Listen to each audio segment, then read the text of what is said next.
উপস্থিত থকা সন্মানীয় শিক্ষাগুৰু ডক্টৰ ক্ষীৰোদ বৰুৱা ডাঙৰীয়া, সন্মানীয় আমাৰ ৰমেন্দ্ৰ ছাৰ, তেখেতসকলে আমি যেতিয়া সৰু হৈ আছিলোঁ, সৰু হৈ থকা অৱস্থাত বিনা পাৰিতোষিকেৰে তেখেতসকলে আমাক পাঠদান দি আমাক যথেষ্ট উপকৃত কৰিলে, সেইটো মই স্বীকাৰ কৰিবই লাগিব। গতিকে সেইকাৰণে হয়তো চাগিলে তেখেতসকলৰ জীৱনটো উজ্জ্বল, সেইকাৰণে উজ্জ্বল হৈছে। আৰু বৰ্তমান আমাৰ শিক্ষা জীৱনৰ লগত যিসকল শিক্ষক জড়িত হৈ আছে, ছাৰ বাইদেউ জড়িত হৈ আছে, নিশ্চয় তেখেতসকলৰ জীৱনটো উজ্জ্বল হ'ব।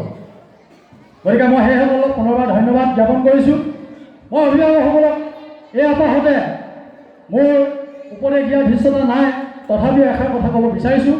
আপোনালোকে নিজৰ সন্তানটোক লৈ সপোন দেখিব আৰু সপোনটো সদায় ডাঙৰকৈ দেখিব। APJ আব্দুল কালামে কৈছে, উচ্চাকাংক্ষী মন আটাইতকৈ শক্তিশালী বুলি কৈছে।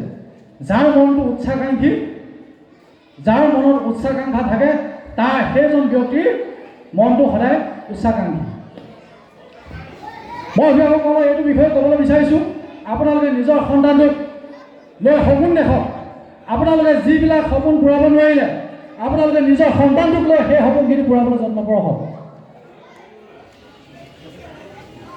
এটা কথা, যেতিয়া আপোনালোকে সপোন দেখিব, সেই সপোন দেখাৰ লগে লগে সেই সপোন বাস্তৱত ৰূপায়ণ কৰাৰ যি শক্তি, যি প্ৰেৰণা, নিশ্চয় সেই সপোনটোৱে আপোনালোকক দিব।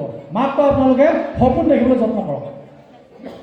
এজন ছাত্ৰ বা এগৰাকী ছাত্ৰী কেতিয়াও বিপদগামী বা সৃষ্টিশীল হিচাপে কিন্তু জন্ম হওঁতে এই গুণকেইটা লৈ নাহে। এই গুণকেইটা নিৰ্ধাৰণ কৰে নিজৰ ঘৰখনেই আৰু সমাজখনেই। নিজৰ ঘৰখন, সমাজখন যেতিয়া সংস্কাৰিত হ'ব, সেই শিশু বা ছাত্ৰজন নিশ্চয় এদিন সেই সংস্কাৰ, সেই সদাচাৰ, এই গুণবিলাকৰ নিশ্চয় প্ৰতিফলন ঘটিব। সেইকাৰণে আপোনালোকে নিজৰ সন্তানটিক সদায় সদাচাৰ, সদায় এই গুণবিলাক সদায় দেখুৱাব। নিশ্চয় সেই ছাত্ৰজন ছাত্ৰীজনী এটা সময়ত গৈ সামাজিক হ'বগৈ আৰু নিশ্চয় সমাজৰ কাৰণে আগবাঢ়ি যাব।